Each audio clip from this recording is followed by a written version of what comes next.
Welcome to Sisto Says, New York City from the ground up. I'm here to start our very first episode, and I'm joined by Francis Volpe of Why Not You Media. How's it going today, sis? I'm excited. I'm really excited.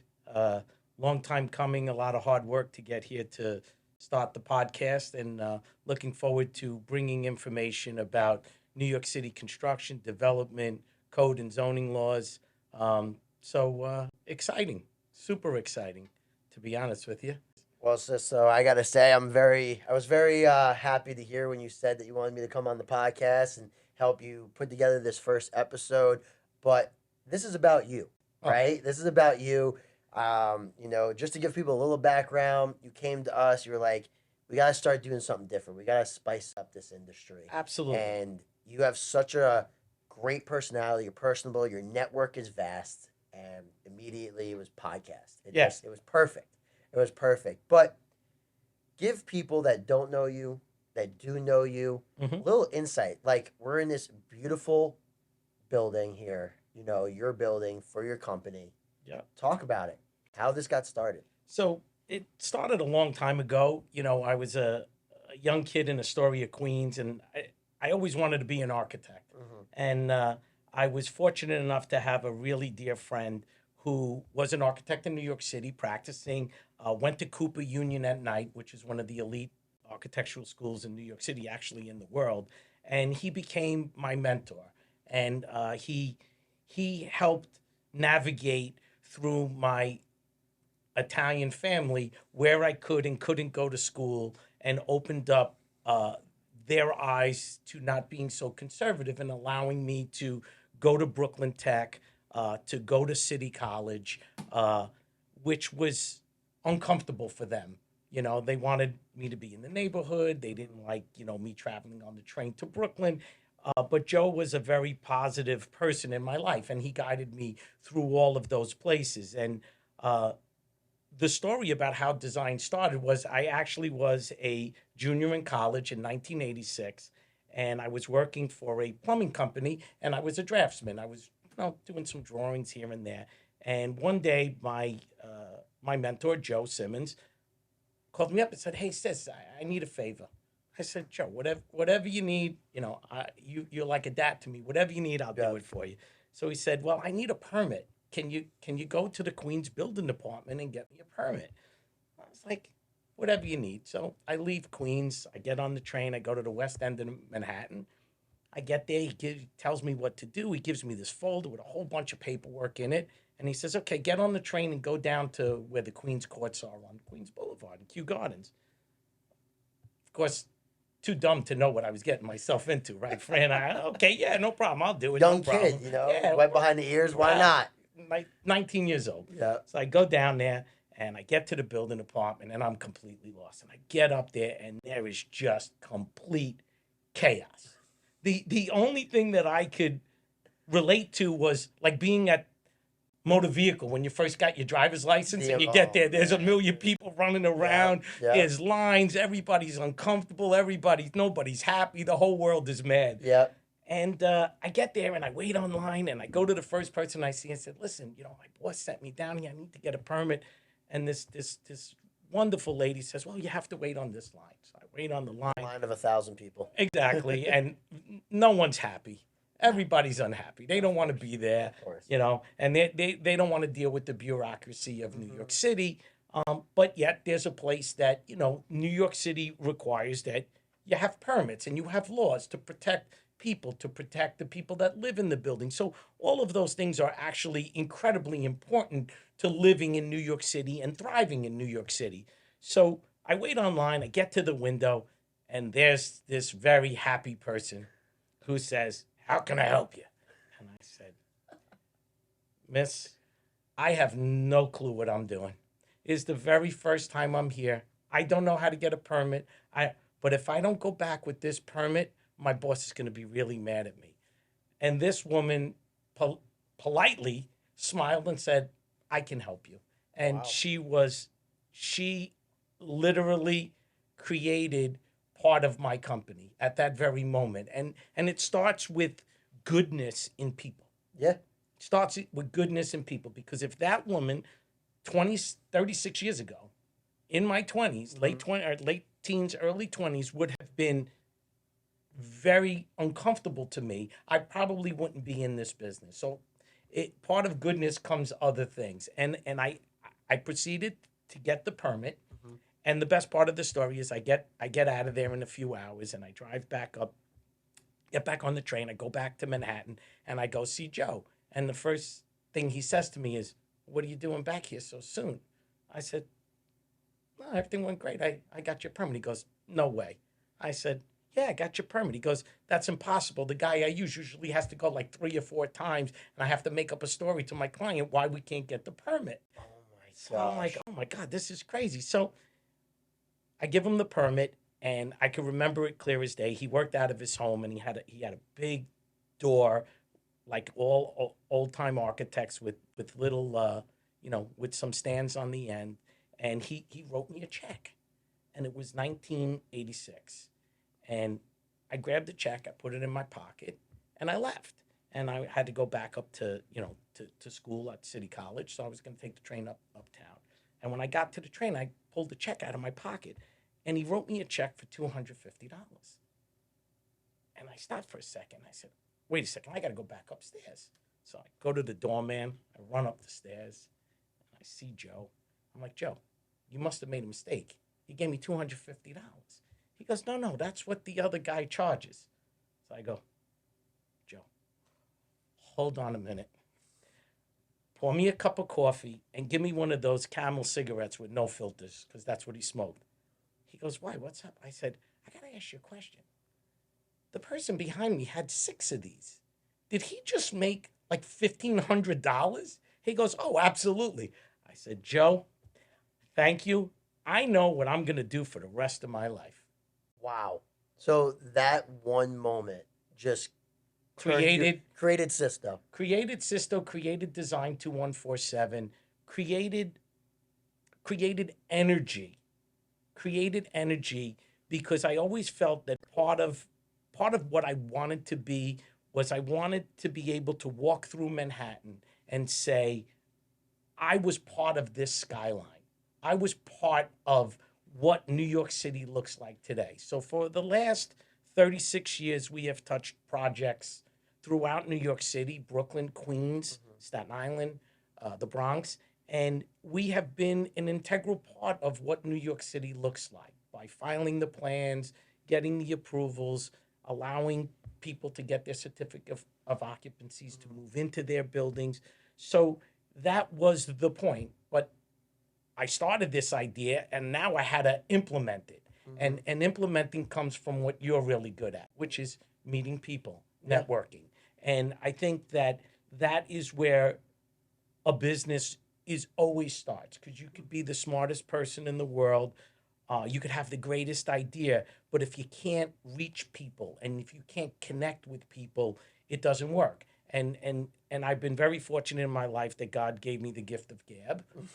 So I can talk to anybody, anywhere about pretty much a lot of topics. And I went back to where I was working as a draftsman and I started calling these large general contractors and telling them that I was going to go into the expediting business.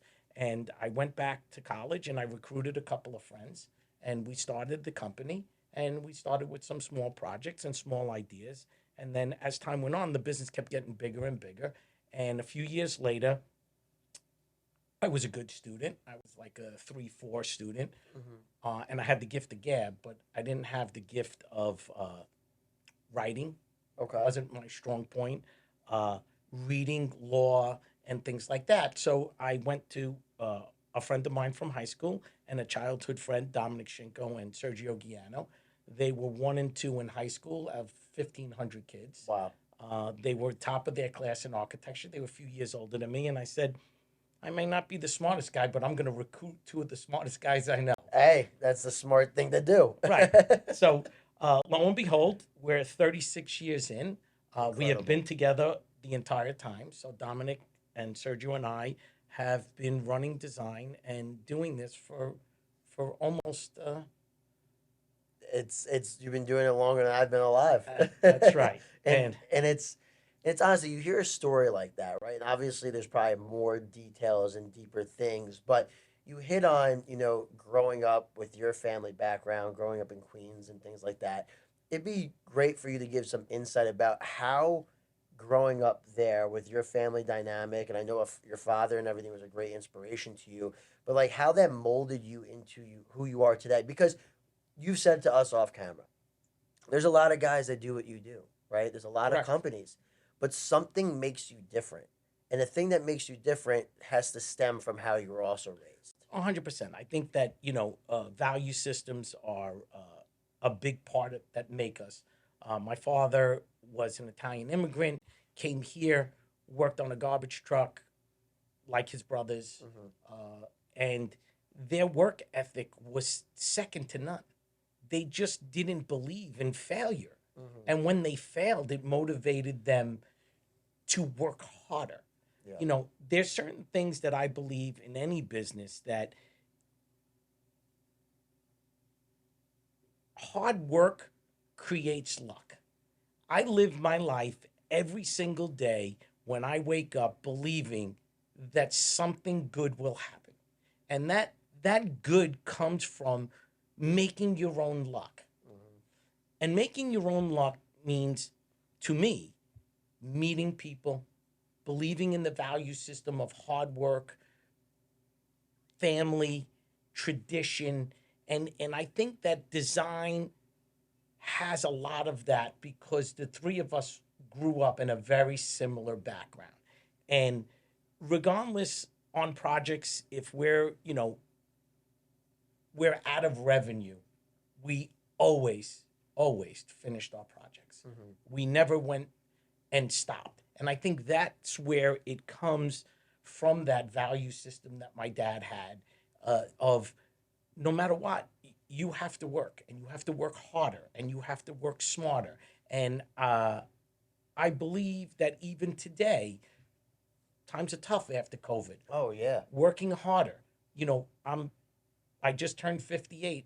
Friend, you and I had many conversations about this over the last several months. Yeah. Not easy to reinvent yourself as a person. No. Not easy to reinvent your company. COVID has created a lot of stress for a lot of people. That has. Financially, mental health is a big part of the stress that we feel every day. But today, the city has changed. It's evolved. Being here in New York City for almost 4 decades of watching this city grow and change. If you would have told me that Williamsburg would have been, a little Gotham City, I would have said, I could never see that. Yeah. But I was an integral part of that.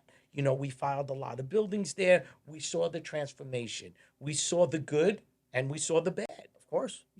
Nothing is perfect.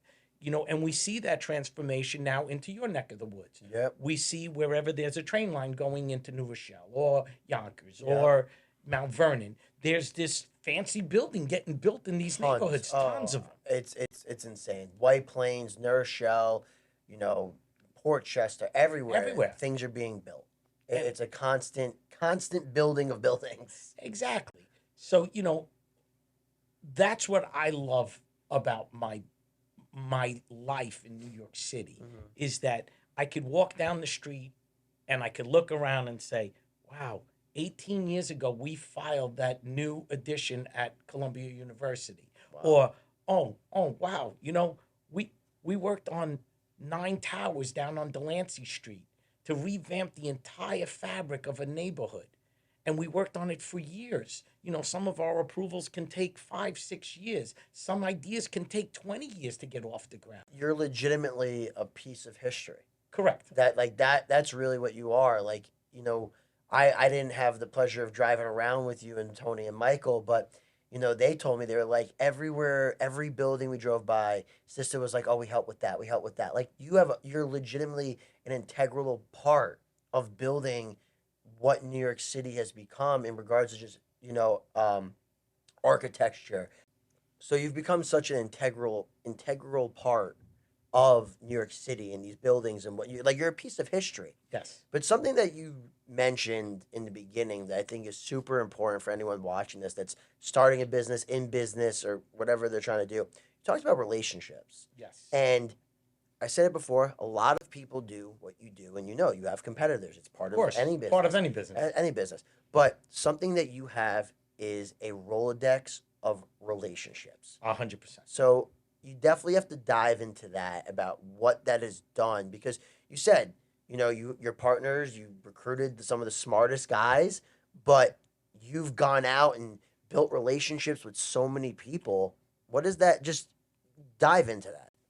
Well, I think that part of a lot of young entrepreneurs that I speak to can't relate to their clients. It's about making the dollar, which is great. We all want to be successful. We all, you're not doing what you do because you do it. You do it because you want to make some money. And also, you gotta love it. And you gotta love it. And I am a person that I love people. I love to hear their stories. So one of the reasons why I'm excited about the podcast is to host it and listen to other people's stories about their feelings about what's going on in New York City. The difficulties of building in New York City. However, the joy of building in New York City. So I believe that every person that I've met in my history here at Design has been someone who's shaped another relationship.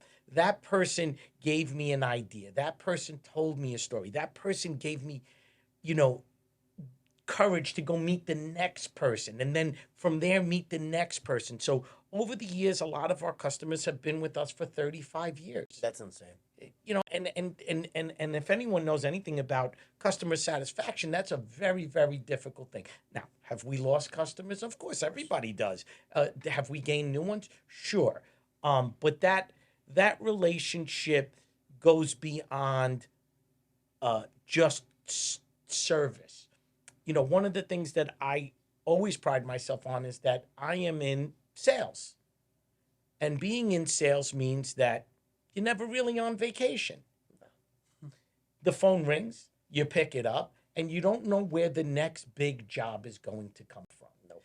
And I am a true believer of going back that you need to make your own luck. And the way you make your own luck is meeting other people. Other people bring you luck. Yeah, we live by something. I won't say we live by something, but something that I truly believe is that you never know who you're gonna meet that can change your life forever. Oh, perfect example. How did I meet your team? Yeah, I met your team through my daughter's boyfriend, Yep. Stephen Lasco, and I ended up meeting Tony. Yep. And I met Tony for a few minutes, and it was a perfect fit. Yep. It was a perfect fit, and part of it is that one of the things that we pride, ourselves on here at Design is if a customer comes to us and says, "Hey, I wanna build a building in the middle of the ocean," we say, "Well, we don't have expertise, but if you talk to Sisto, he might know somebody." Yeah. And it's the running joke at the office, which is if you need something or you need a connection, talk to Sisto. Sisto knows everybody. Sisto. Yep. Just ask Sisto. But that's an amazing thing to be that guy. It is, and it's also very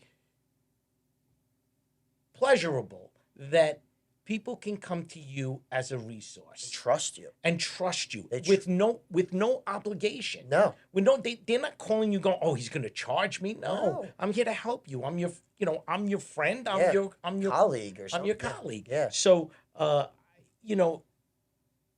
it just, I feel that it always works out well. And just to digress for a second about the podcast, Sisto Says, once I decided that I was going to do a podcast, talking to your firm and talking to Michael and Tony, it was apparent to me that this was a platform that is my personality and my character. Oh, so 100%. I went around and I asked a lot of the clients, so what do you think? Before I, dive into this, Yeah. they were so supportive. everyone that in the industry, and they're like, "Oh, can I be on the podcast?" I'm like, as long as you have a topic that's about information related to our industry, absolutely. So I couldn't come up with a name. So I was on the golf course with a friend of mine who I play with, and I was telling him about the podcast, and he knows nothing about construction. He's in the financial world. Yeah. And we got done, and we went to the bar, and we were having a drink, and I said, "Dave, let's sit down. Let's have some dinner together." Yeah. He says, "Oh, that'd be great." I said, Dave, I'm really stuck. I don't know what to call the podcast." He goes, "I'm not a very creative guy." He goes, "I'm probably the last guy that would give you any ideas." So, and I can remember clear as day. I'm sipping a glass of wine, and Dave looks over at me. He goes, "How about Sisto Says?" It just stuck. It's perfect. And it just, It was perfect. it was perfect. Perfect. And it just, from that point forward, again, I use my resources. I call Tony. Tony, what do you think? Right? Then I call, a friend of mine who's in the business. Listen, he's starting a podcast. What are you going to call it? And I'm like, Sister, like, oh my God, that's great. And then I went and I dove into it, and I went and looked at, how to make a logo and how do we do it. And I reached out to another friend who's in the graphics business, and they helped us, and I ran it past you guys. Yep. And then I put it out to my entire, a group of people in the office and said, okay, which one do you, what does everybody like? Do you like this one? Do you like that one? And we put this whole plan together. But you talk about relationships. You talk about, who would have ever thought that a guy that I play golf with who's in the financial world could name my podcast? But that's what makes it great. That's what makes it awesome. That here's someone who knows nothing about construction, wasn't in the building But they world. just know you. But they know me, exactly. And that is the beauty of this stuff. And I know for certain this is going to be something that you're going to enjoy. Oh. You're going to have amazing people on. You're going to create even deeper relationships with these people that you have on. And I'm excited, to see where this goes, Me too, because it's uncharted waters for me. Yeah, and we're the team editing it and putting it together, so it's gonna be so exciting. And I gotta say, just like I said in the beginning, I was super excited when you asked me to be on the first episode to kind of, hit things off with you. Absolutely. And I can't wait for the guests. I can't wait for the conversations. Yeah, and I think that we have, for the second episode, we have a very dynamic gentleman coming in, Lou Madigan. Lou and I go back a long way. I actually know Lou through Steiner Studios when he was working there, building one of the very first studios in New York City. So again, it goes back to history. It goes back to being part of the fabric of New York City. The uncharted waters is what I like. I've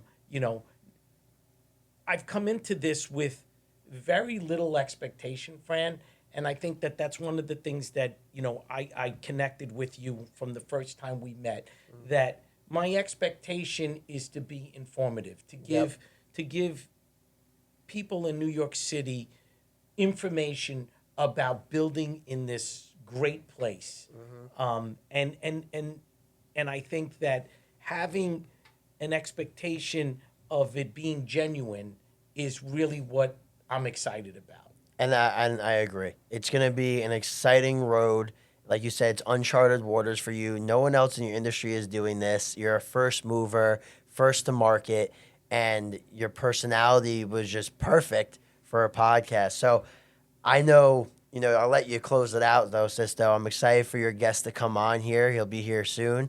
And this is going to be an amazing ride. And I know for certain you're going to have some extraordinary guests that are going to just love talking about all things New York City, all things business, and all things life. I appreciate that. I want to give a shout out to you and Michael and Tony for being an integral part of creating this vision, being extremely professional, understanding that I didn't want to do this unless it was done professionally. Yep. And, hard work. Built the studio myself. It was my vision. Yeah. Came out amazing. Came out, actually bought the chairs, bought the mics, bought everything. Yeah. And got a small team together to do it. So it always goes back to the values where we started earlier, that hard work and creating your own luck does work. So thank you. Thank you for interviewing me. I appreciate that. Of course. And looking forward to episode number 2. Beautiful. Excellent.